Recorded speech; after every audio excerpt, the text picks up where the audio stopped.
Assalamualaikum warahmatullahi wabarakatuh. Alhamdulillahilladzi an'amana bi ni'matil imani wal islami wa nusalli wa nusallamu ala khairil anami sayyidina Muhammadin wa ala alihi wa sahbihi ajma'in. Alhamdulillah, pada kesempatan kali ini saya akan menjelaskan atau mempresentasikan. Sebelum itu, perkenankan saya untuk memperkenalkan diri. Nama saya Novita Dwi Nisari dengan NIM 200606942 dari jurusan Teknik Arsitektur Fakultas Saintek UIN Maulana Malik Ibrahim. Pada kesempatan kali ini, saya akan mempresentasikan maqasid syariah dalam arsitektur sebagai tugas UTS Studi Fikih Arsitektur kelas A yang diampu oleh Bapak Yulianto MPDI. Untuk mempersingkat waktu, saya akan langsung pada penjelasan maqasid syariah dalam arsitektur. Bismillahirrahmanirrahim. Pada kesempatan kali ini, saya akan menjelaskan tentang maqasid syariah dalam bidang arsitektur. Yang pertama, dalam penjelasan kali ini berisi tentang definition atau definisi, yaitu untuk describe definition of maqasid syariah. Yang kedua adalah konsep, yaitu untuk describe concept of maqasid syariah. Dan yang terakhir adalah application, atau bagaimana pengaplikasian maqasid syariah di dalam arsitektur. Untuk yang pertama, kita masuk kepada definition atau definisi maqasid syariah. Definition. Secara bahasa, maqasid syariah terdiri dari dua kata, yaitu maqasid dan syariah. Yang pertama, maqasid berarti kesengajaan atau tujuan. Maqasid merupakan bentuk jamak dari maqsud yang berasal dari suku kata qasada yang berarti menghendaki atau memaksudkan. Maqasid berarti hal-hal yang dikehendaki dan dimaksudkan. Yang kedua yaitu syariah. Syariah secara bahasa berarti jalan menuju sumber air. Jalan menuju sumber air ini dapat juga diartikan berjalan menuju sumber kehidupan.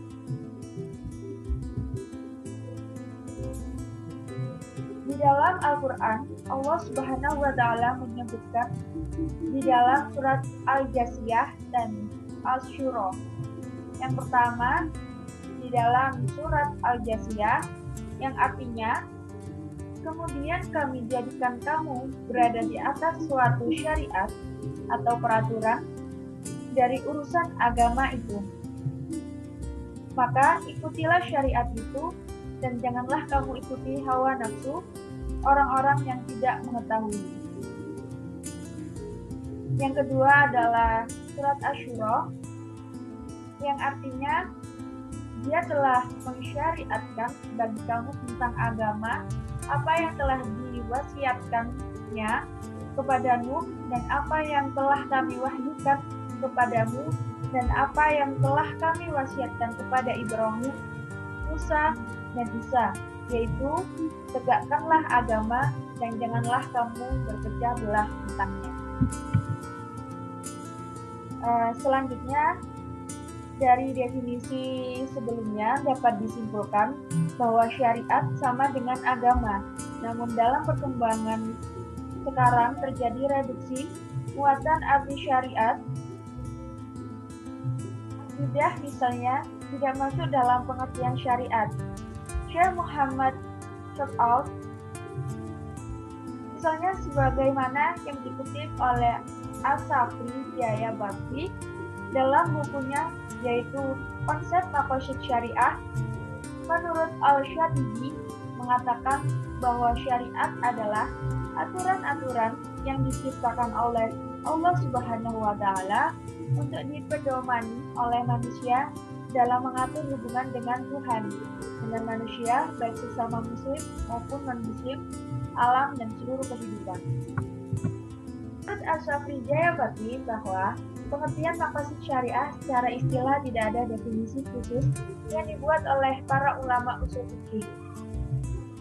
Boleh jadi hal ini sudah maklum di kalangan mereka, termasuk Syekh Maqasid Al-Syatibi itu sendiri tidak membuat takrif yang khusus. Beliau cuma mengungkapkan tentang syariat dan fungsinya bagi manusia seperti ungkapannya dalam kitab Al-Muwaffaqat yang bunyinya, sesungguhnya syariat itu ditetapkan bertujuan untuk tegaknya atau mewujudkan kemaslahatan bagi manusia di dunia dan akhirat.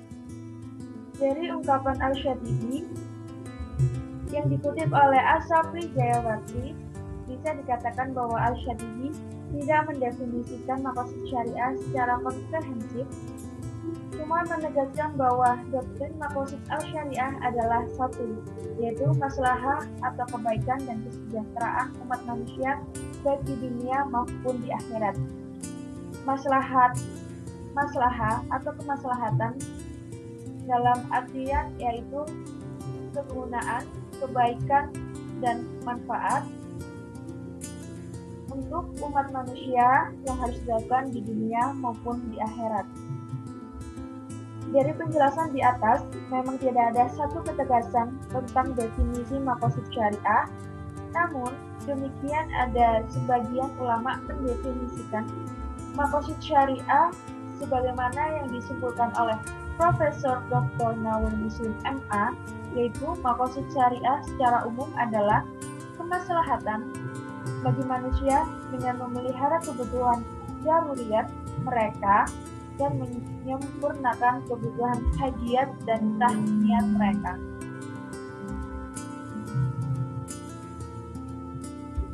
Di sini bisa disimpulkan bahwa maqasid syariah adalah konsep untuk mengetahui hikmah atau nilai-nilai dan sasaran syara' yang tersurat dan tersirat dalam Al-Quran dan Hadis yang ditetapkan oleh Al-Syari' terhadap manusia. Adapun tujuan akhir hukum tersebut adalah satu, yaitu maslahah atau kebaikan dan kesejahteraan umat manusia baik di dunia dengan muamalah maupun di akhirat dengan akidah dan ibadah. Sedangkan cara untuk tercapai kemaslahatan tersebut, manusia harus memenuhi kebutuhan daruriyat primer dan menyempurnakan kebutuhan hajiyat atau kebutuhan sekunder dan kebutuhan tahsiniyat atau kebutuhan tersier.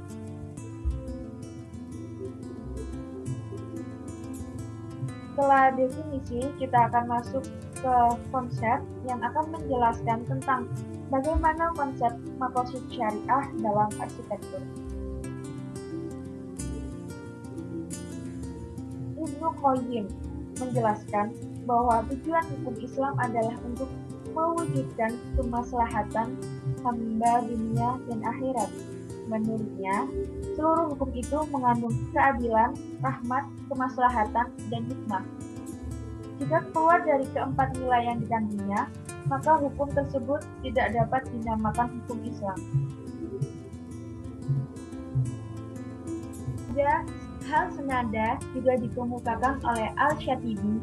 Ia menegaskan bahwa semua kewajiban diciptakan dalam rangka merealisasikan kemaslahatan hamba. Tak ada satupun hukum Allah yang tidak mempunyai tujuan. Hukum yang tidak mempunyai tujuan sama juga dengan taklif malayuto, membebankan sesuatu yang tidak dapat dilaksanakan dalam rangka mewujudkan kemaslahatan dunia dan akhirat. Dalam teks ini disebutkan bahwa tak satupun hukum Allah yang tidak mempunyai tujuan. Salah satunya adalah tentang makanan. Dalam Islam, tentang makanan sangat diatur secara rinci. Kita tidak dibolehkan memakan babi maupun anjing karena dalam dunia kedokteran sudah terbukti adanya tentang penelitian daging babi yang di dalamnya ada cacing pita dan banyak contoh lainnya, yaitu tentang najis, penyucian najis mughaladzah seperti terkena air liur anjing yang dibasuh 7 kali dan salah satu basuhannya menggunakan tanah. Dalam ilmu kedokteran juga sudah dibuktikan bahwa salah satu basuhan menggunakan tanah dapat menghilangkan kuman-kuman atau disebut najis mughaladzah tersebut, sehingga pencucian itu dapat bersih.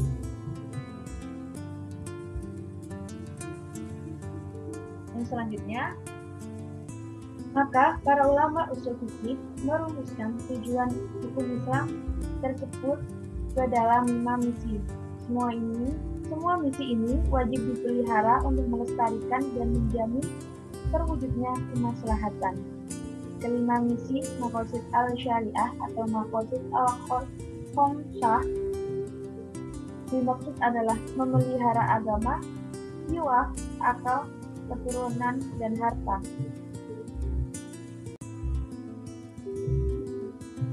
Untuk mewujudkan dan memelihara kelima unsur pokok itu, Al-Syatibi membagi menjadi 3 tingkat. Yang pertama, maqasid daruriyat, yang kedua, maqasid hajiyat, dan yang terakhir adalah maqasid tahsiniyat. Pengelompokan ini didasarkan pada kebutuhan dan skala prioritas. Urutan level ini secara hierarkis akan terlihat kepentingan dan signifikansinya manakala masing-masing level satu sama lain saling bertentangan. Dalam konsep ini, level daruriyat menempati peringkat pertama, disusul hajiyat dan tahsiniyat. Pada tabel ini terlihat susunan konteks dalam level maqasid syariah, yaitu daruriyat, hajiyat, dan tahsiniyat.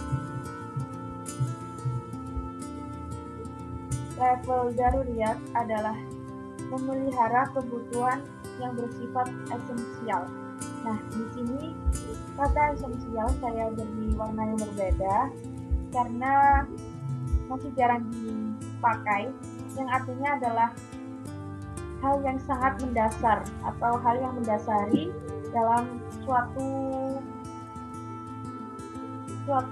kebutuhan dalam level daruriyat ini.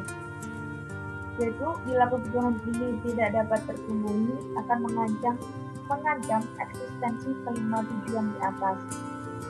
Yang kedua yaitu disusul dengan level hajiyat, tidak mengancam, hanya saja menimbulkan kesulitan bagi manusia. Dan yang terakhir adalah selanjutnya pada level tahsiniyat, ada kebutuhan yang menunjang peningkatan martabat seseorang dalam masyarakat dan di hadapan Allah Subhanahu wa Ta'ala. Sebagai contoh, dalam memelihara unsur agama, aspek daruriyat antara lain mendirikan sholat. Karena sholat dalam agama Islam, sholat 5 waktu dalam agama Islam adalah hal yang sangat mendasar, yang sangat dibutuhkan. Bukan dibutuhkan, namun yang sangat wajib dilakukan oleh umat Islam, karena sholat 5 waktu adalah tiang agama Islam. Dengan keharusan menghadap ke kiblat merupakan aspek hajiyat dan menutup aurat merupakan aspek tahsiniyat. Ketiga level ini pada hakikatnya adalah berupaya untuk memelihara kelima hukum Islam. Guna mendapatkan gambaran komprehensif tentang tujuan syariah, berikut ini akan dijelaskan ketujuh misi pokok menurut kebutuhan dan skala prioritas masing-masing. Yang pertama, kita akan membahas tentang memelihara agama atau hifdzul ad-din. Menjaga atau memelihara agama berdasarkan kepentingannya dapat dibedakan menjadi 3 peringkat. Yang pertama, memelihara agama dalam peringkat daruriyat, yaitu memelihara dan melaksanakan kewajiban keagamaan yang masuk peringkat primer, seperti melaksanakan sholat 5 waktu. Kalau sholat itu diabaikan, maka akan terancamlah eksistensi agama. Sama seperti dengan puasa pada bulan Ramadan. Karena puasa dalam bulan Ramadan merupakan puasa wajib bagi semua muslim. Yang selanjutnya adalah memelihara agama dalam peringkat hadiat, yaitu melaksanakan ketentuan agama dengan maksud menghindari kesulitan, seperti sholat jamak dan sholat qashar bagi orang yang sedang berpergian. Kalau ketentuan ini tidak dilaksanakan, maka tidak ada mengancam eksistensi agama, melainkan hanya akan sulit bagi orang yang melakukannya. Bagi orang yang sedang berpergian ini, boleh melakukan sholat jamak dan sholat qashar dalam ketentuan tertentu, seperti jarak rumah dengan jarak tujuan saat berpergian sekitar 81 km, baru mereka atau orang-orang yang berpergian bisa melakukan jamak dan sholat qashar untuk mempersingkat sholat 5 waktu. Yang terakhir adalah memelihara agama dalam peringkat tahsinnya, yaitu mengikuti petunjuk agama guna menjunjung tinggi martabat manusia sekaligus melengkapi pelaksanaan kewajiban terhadap Tuhan. Misalnya menutup aurat baik di dalam maupun di luar sholat, membersihkan badan, pakaian, dan tempat. Ketiga ini kerap kaitannya dengan akhlak yang terpuji. Kalau hal ini tidak mungkin untuk dilakukan, maka hal ini tidak akan mengancam eksistensi agama dan tidak pula mempersulit bagi orang yang melakukannya. Selanjutnya adalah memelihara jiwa atau hifdzu an-nafs. Memelihara jiwa berdasarkan tingkat kepentingannya dapat dibedakan menjadi 3 peringkat. Yang pertama adalah memelihara jiwa dalam peringkat daruriyat, seperti memenuhi kebutuhan pokok berupa makanan untuk mempertahankan hidup. Kalau kebutuhan pokok ini diabaikan, maka akan berakibat terancamnya eksistensi jiwa manusia. Yang kedua adalah memelihara jiwa dalam peringkat hadiat, seperti diperbolehkan berburu binatang dan mencari ikan di laut Belawan untuk menikmati makanan yang lezat dan halal. Kalau kegiatan ini diabaikan, maka tidak akan mengancam eksistensi manusia, melainkan hanya mempersulit hidupnya.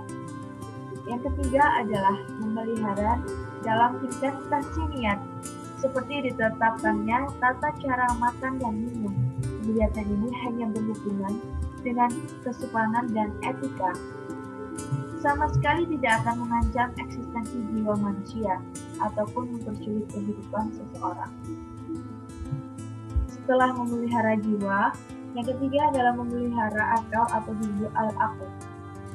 Memelihara akal dilihat dari segi kepentingannya dapat dibedakan menjadi peringkat.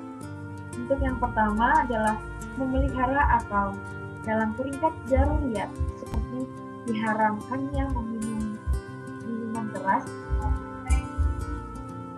Jika ketentuan ini tidak diindahkan, maka akan berakibat terancamnya eksistensi akal, karena dengan meminum minuman keras dapat merusak saraf otak dengan mengakibatkan supply atau tidak bisa berpikir dengan pikiran melayang-layang. Maka di dalam Islam diharamkan untuk meminum minuman keras. Yang selanjutnya adalah memelihara akal dalam peringkat hadiat, seperti dianjurkannya menurut ilmu pengetahuan. Sekiranya hal itu dilakukan, maka tidak akan merusak akal, tapi akan mempersulit diri sendiri dalam kaitannya dengan pengembangan ilmu pengetahuan. Yang Yang ketiga adalah memelihara atau dalam peringkat tahsinat, seperti menghindarkan diri dari menghayal atau mendengarkan sesuatu yang tidak berfaedah. Hal ini erat kaitannya dengan etika, tidak akan mengancam eksistensi atau seperti secara langsung.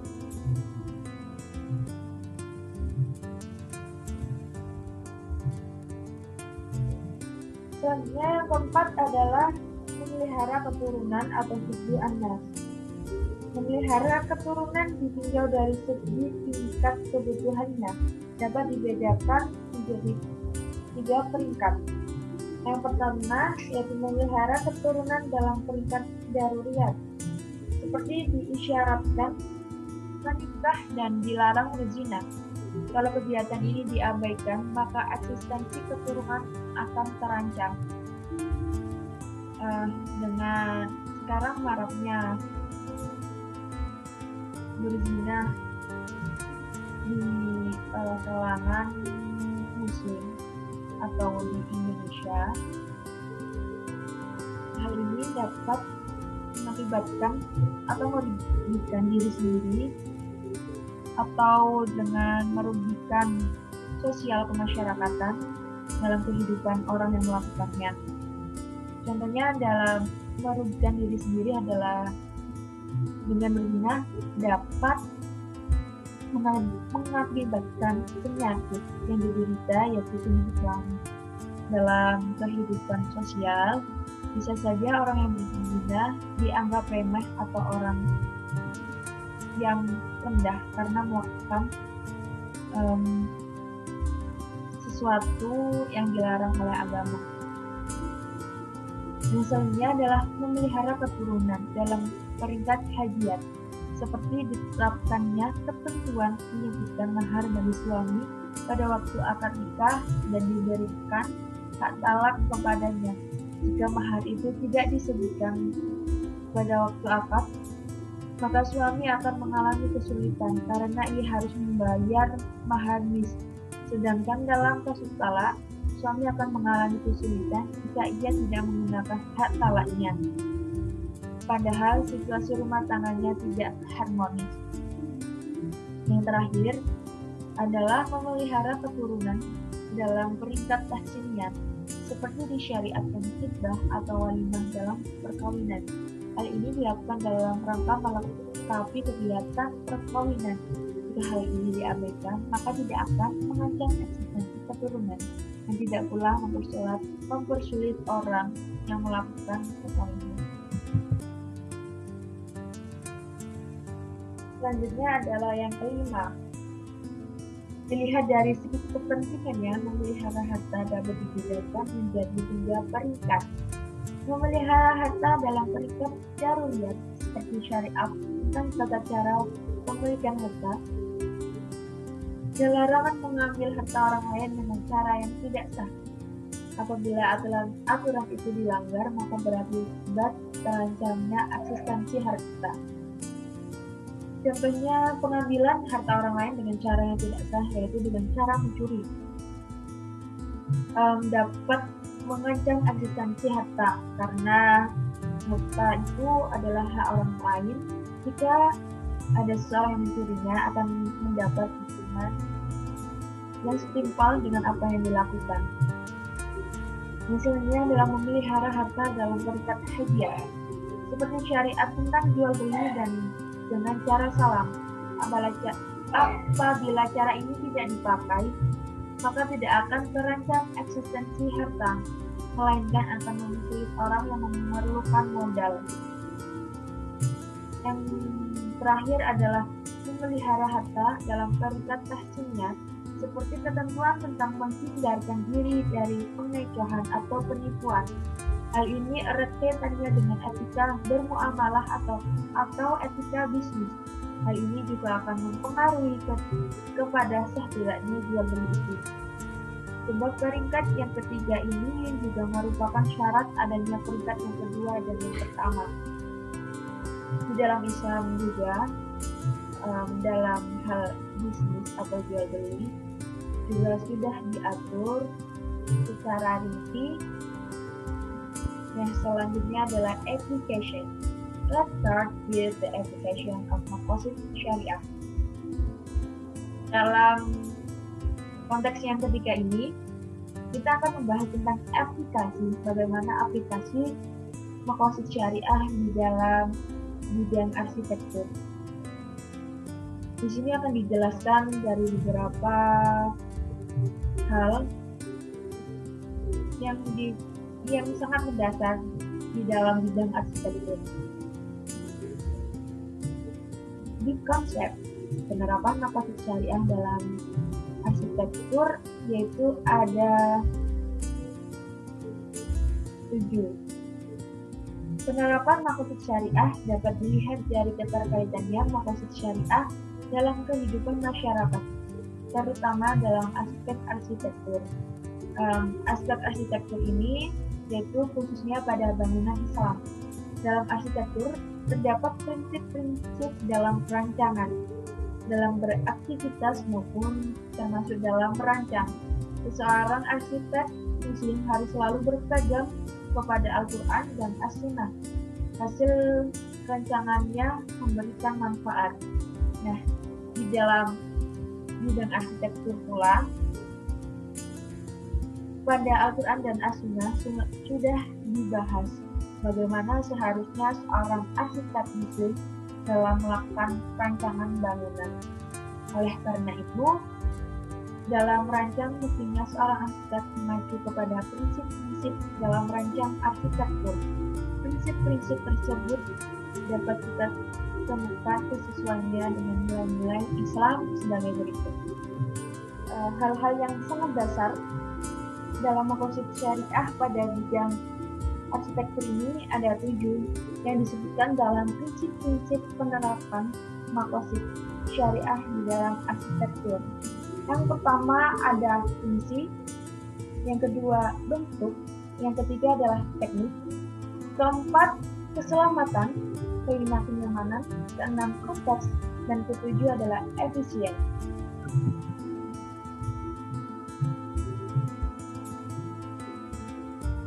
Yang kita bahas pertama adalah tentang fungsi. Karya arsitektur harus fungsional, artinya harus bisa dimanfaatkan secara maksimal, menghindari pemubaziran. Sesuai dengan prinsip memelihara harta atau hibdul amal, salah satunya dengan menghindari pemubaziran. Seperti telah dijelaskan di atas, pemubaziran atau tindakan berlebih-lebihan merupakan salah satu tindakan yang dibenci Allah dan Rasulullah, serta mengakibatkan banyak kerusakan di muka bumi. Pada zaman yang telah berkembang ini, di zaman globalisasi dan kemajuan yang pesat dalam bidang teknologi maupun infrastruktur di berbagai dunia, banyak sekali bangunan-bangunan yang dibangun itu adanya pemubaziran, yaitu melebih-lebihkan dalam membangun sebuah bangunan yang dapat merusak bumi maupun ekosistemnya. Salah satunya adalah rumah kaca. Rumah kaca saat ini sangat banyak ditemukan. Banyak gedung-gedung pencakar langit yang menggunakan desain kaca yang bisa merusak lapisan ozon. Terbukti pada saat ini banyak lapisan ozon yang telah terbuka, dan tidak hanya di satu titik, melainkan banyak sekali lapisan ozon yang terbuka. Salah satunya yaitu diakibatkan dari rumah kaca itu. Untuk bentuk, bangunan dapat mempunyai tampilan bentuk yang bagus namun tetap fungsional dan tidak berlebih-lebihan, seperti yang dicontohkan oleh setiap ciptaan Allah di muka bumi yang mengandung keindahan sekaligus kemanfaatan. Seperti dinyatakan di surat Syot ayat 27, dan kami tidak menciptakan langit dan bumi dan apa yang ada antara keduanya tanpa hikmah. Bagi seorang arsitektur muslim, seharusnya kita sudah bisa memikirkan bagaimana menerapkan dasar-dasar arsitektur dari Al-Quran maupun As-Sunnah dalam rancangan kita agar sesuai dengan kaidah Islam dan tidak melenceng dari aturan-aturan yang ditetapkan oleh Islam. Setelah itu adalah teknik. Bangunan harus mempunyai struktur dan konstruksi yang kokoh dan kuat sehingga tidak membahayakan manusia yang menggunakannya. Allah telah menjadikan benda-benda ciptaannya sebagai potensi yang dapat dimanfaatkan oleh manusia dalam mendirikan bangunan yang kokoh, seperti bahan baja yang terdapat di dalam Al-Quran Surat Al-Hadid ayat 25. Dari turunan besi yang di dalamnya mempunyai tenaga yang sangat dahsyat dan berbagai manfaat bagi manusia. Namun seiring dengan kemajuan teknologi yang berarti juga kemajuan teknik dalam bangunan dan struktur, arsitek harus mampu menggunakan material-material ramah lingkungan yang harus mempunyai recycle life yang cepat dan dapat diperbarui, memanfaatkan bahan-bahan daur ulang, serta mampu mengkombinasikan penggunaan baja yang dengan bahan-bahan tersebut sehingga meminimalisasi material yang terbuang saat pembuangan. Pada saat ini sudah banyak inovasi yang telah dilakukan untuk melakukan recycle pada bahan-bahan bangunan. Contohnya material bata dari sampah-sampah, adanya paving dari daur ulang, dan juga dari daur ulang itu harus tetap dalam konteks yang diperbolehkan dalam Islam. Tidak boleh adanya barang atau barang-barang daur ulang yang haram digunakan, apalagi saat kita mendesain bangunan Islam seperti masjid, yaitu tempat ibadah sebagai tempat ibadah untuk orang muslim yang tempatnya suci dari hadas kecil maupun besar dan dapat menimbulkan kenyamanan bagi pengguna. Selanjutnya adalah keselamatan. Karya arsitektur harus mampu menjamin keselamatan penghuninya seandainya terjadi bencana atau musibah apapun sebagai salah satu wujud ikhtiar seperti tersendat di dalam hadis riwayat Abu Daud. Mintalah selalu keselamatan kepada Allah Subhanahu wa Ta'ala. Ini juga salah satu upaya untuk memelihara jiwa hidup Anda dengan perhitungan kemungkinan terjadi hal-hal yang tidak diinginkan. Kemajuan teknologi pada bidang infrastruktur atau bangunan pada saat ini sudah sangat maju. Cara mencegah bangunan agar tidak mudah rusak saat terjadi gempa, saat terjadi banjir atau bencana yang lainnya. Yang selanjutnya adalah kenyamanan. Karya arsitektur harus mampu memberikan kenyamanan bagi penghuninya, sehingga penghuni selalu bersyukur atas kenikmatan yang diberikan Allah, seperti nikmat diberikan udara, pencahayaan alami seperti yang dinyatakan di dalam Al-Quran Surat Ibrahim ayat 7. Sesungguhnya jika kamu bersyukur, pasti kami akan menambah nikmat kepadamu, dan jika kamu mengingkari nikmatku, maka sesungguhnya azab itu sangat pedih. Mungkin majunya teknologi dan semakin majunya pendidikan dalam arsitektur membuat seorang arsitek melakukan inovasi-inovasi yang membuat bangunan yang biasanya memiliki tingkat kenyamanan yang tinggi, seperti adanya ruangan semi indoor di dalam masjid yang membuat nyaman seseorang dalam beribadah, dan fasilitas-fasilitas yang memadai kebutuhan pengguna bangunan yang dirancang oleh arsitektur dengan interior yang mendukung dan membuat nyaman pengguna tersebut.